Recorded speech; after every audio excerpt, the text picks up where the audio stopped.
الله عفوك إني من نور مدت يداي. अस्सलाम वालेकुम व्यूअर्स, चैनल पर अगर न्यू है तो प्लीज़ सब्सक्राइब ज़रूर कीजिएगा और हमारी हौसला अफजाई के लिए वीडियो को लाइक और शेयर भी ज़रूर कीजिएगा। जज़ाकल्लाह। यूँ मायूस बैठे रहने से क्या होगा, मौज़ा तो अल्लाह के रूबरू खड़े होने से होगा।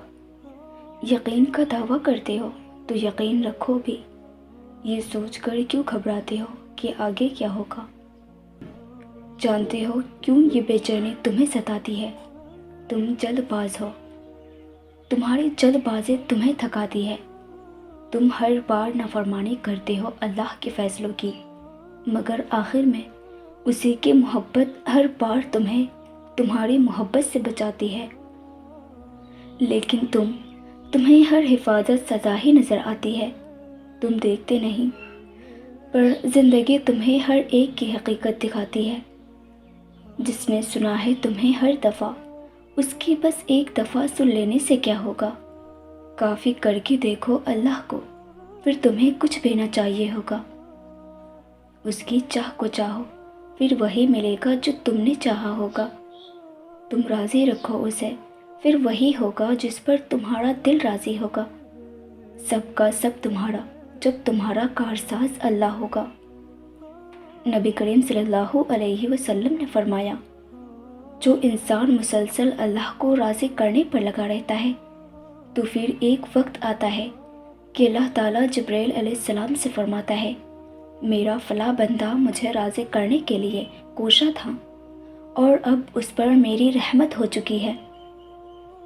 ये सुनकर जिब्राइल अलैहिस्सलाम ऐलान फरमा देते हैं कि फ़ला बंदे पर रब की रहमत हो चुकी है।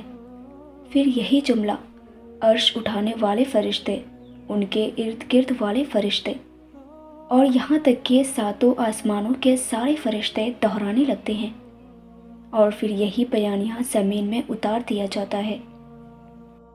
हर सब्र की एक कहानी है और हर दुआ की एक मंजिल भी। ये ना सोचना कि तुम्हारा ये सब्र बग़ैर फल के ही रह जाएगा। कभी ये गुमान न करना कि तुम्हारी दुआएं ज़ाय हो जाएंगी।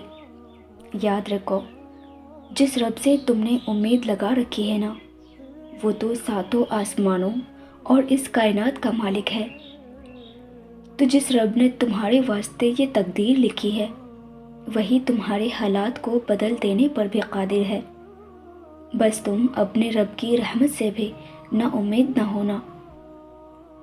देखो, आज़माइश तुम्हें अल्लाह से मिलवाती है, दर्द तुम्हें सजदों तक ले आती है, तकलीफ़ें तुम्हें तहज्जुद तक ले आते हैं। ज़िंदगी के हर कमी तुमसे दुआएं करवाती है और हर दुख और हर मुश्किल तुम्हें जायनमाज़ तक लाते हैं। और अल्लाह अपने प्यारों को ही सबसे ज़्यादा आज़माता है, क्योंकि वो हमें अपने करीब देखना चाहता है। कुछ दरवाज़े, कुछ राहें जब वो हम पर बंद कर देता है, तो हमें ऐसा लगता है जैसे वो हमें सज़ा दे रहा है, हमारी दुआएं नहीं सुन रहा। जबकि कुछ रास्ते हमारी ही बेहतरी के लिए बंद किए जाते हैं, क्योंकि आगे जाकर हमें उनसे ज़्यादा तकलीफ़ मिलती है। ये सज़ा नहीं है, बल्कि ये तो अल्लाह की मोहब्बत है, उसकी हिफाजत है, क्योंकि वो हमें मुसलसल तकलीफ़ में नहीं देख सकता। हमारे फ़ैसले हमारे चाहत के मुताबिक होते हैं, लेकिन हम ये बात अक्सर भूल जाते हैं, वो सुनता भी है, जानता भी है, देता भी है, हर बात का इल्म है अल्लाह को। इंसान तो बस एक कच्चा मंसूबा साज है। ज़िंदगी के अक्सर मकाम ऐसे आते हैं जब इंसान कहता है कि आखिर कब तक, मैं ही क्यों। और बेशक ये फितरती तौर पर होता है, बहुत थक जाता है इंसान। मगर एक बात याद रखें, आपकी आजमाइश जितनी मुश्किल होती है, उसका अजर भी उतना ही अजीम होता है। अल्लाह जानता है कि तुम्हारा खामोश दिल क्या चाहता है। तुम अपनी दुआओं तक में जिसको नहीं मांग रहे, वो भी अल्लाह जानता है। वो तुम्हारे सीने में छुपे हर दर्द को महसूस करता है। वो तुम्हें जवाब नहीं दे रहा, मगर हो सकता है وہ تمہارے لیے بہترین منصوبے بنا رہا ہوں۔ بے شک وہ بہترین کارساز ہے۔ ہمت مت ہارو، دعا مانگتے رہو تب تک جب تک جواب نہیں مل جاتا۔ جب وہ تمہیں صبر کی انتہا پر لے آیا ہے تو یقین رکھو کہ آزمائش اب ختم ہونے والی ہے، اور پھر ہر اس چیز سے نواز دیا جائے گا جس کے لیے تم راتوں کو اٹھ اٹھ کر جھولی پھیلاتے تھے۔ جب آزمائش کا اختتام قریب ہوتا ہے، ایک خاص قسم کی کیفیت دل میں پیدا ہوتی ہے جو اللہ کی طرف سے سکون اور اطمینان کی علامت ہوتی ہے۔ سوال یہ ہے کہ یہ سکون کیوں اور کیسے آتا ہے؟ اللہ دلوں کو سکون اور توکل اسی وقت عطا کرتا ہے جب انسان کا ایمان مضبوط ہونے لگتا ہے۔ دل یہ یقین کرنے لگتا ہے کہ اللہ میرے حال سے بے خبر نہیں ہے، اور اس آزمائش کے پیچھے اللہ کی رحمت پوشیدہ ہے۔ یہ کیفیت اللہ کی جانب سے ایک نشانی ہوتی ہے کہ ہمارا صبر قبول ہو چکا ہے اور آزمائش ختم ہونے والی ہے۔ جب کبھی کسی مصیبت یا پریشانی میں مبتلا ہو جاؤ تو شکوہ کرنے سے پہلے حضرت یونس علیہ السلام کو ضرور یاد کرنا، جو مچھلی کے پیٹ میں رہے، اور وہ پریشانی تمہاری پریشانیوں سے زیادہ بڑی تھی۔ جب کبھی خون کے رشتے دل دکھائے تو حضرت یوسف علیہ السلام کو یاد کرنا، جن کے بھائیوں نے انہیں کنویں میں پھینک دیا تھا۔ جب کبھی لگے کہ تمہارے والدین تمہارا ساتھ نہیں دے رہا تو ایک بار حضرت ابراہیم علیہ السلام کو ضرور یاد کر لینا، جن کے بابا نے ان کا ساتھ نہیں دیا بلکہ ان کو آگ میں پھینکوانے والوں کا ساتھ دیا۔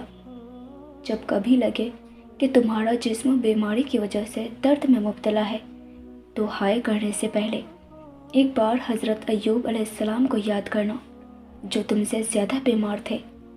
اگر کبھی جھوٹا الزام لگ جائے یا بہتان لگ جائے تو ایک بار اماں عائشہ کو ضرور یاد کرنا۔ اگر کبھی لگے کہ اکیلے رہ گئے ہو تو ایک بار اپنے بابا آدم کو یاد کرنا، جن کو اللہ نے اکیلا پیدا کیا تھا پھر ان کو ساتھی عطا کیا۔ تم نا امید نہ ہونا، تمہارا بھی کوئی ساتھی ضرور ہوگا۔ تمام انبیاء کرام کو اللہ نے آزمائش میں ڈالا۔ ہمیں چاہیے ان کی زندگیوں سے صبر و استقامت، ہمت و تقوی اور ڈٹے رہنے کا سبق حاصل کریں۔ حدیث میں آتا ہے کہ کوئی چیز انسان کو ملنے والی ہوتی ہے کہ اس کے گناہ آڑے آ جاتے ہیں، اس لیے گناہوں سے بچے اور زیادہ سے زیادہ نیک اعمال کریں۔ ہمارے نبی کریم صلی اللہ علیہ وسلم نے فرمایا کہ کشادگی کا انتظار بہترین عبادت ہے، اس لیے اپنے کشادگی کا انتظار کیجیے۔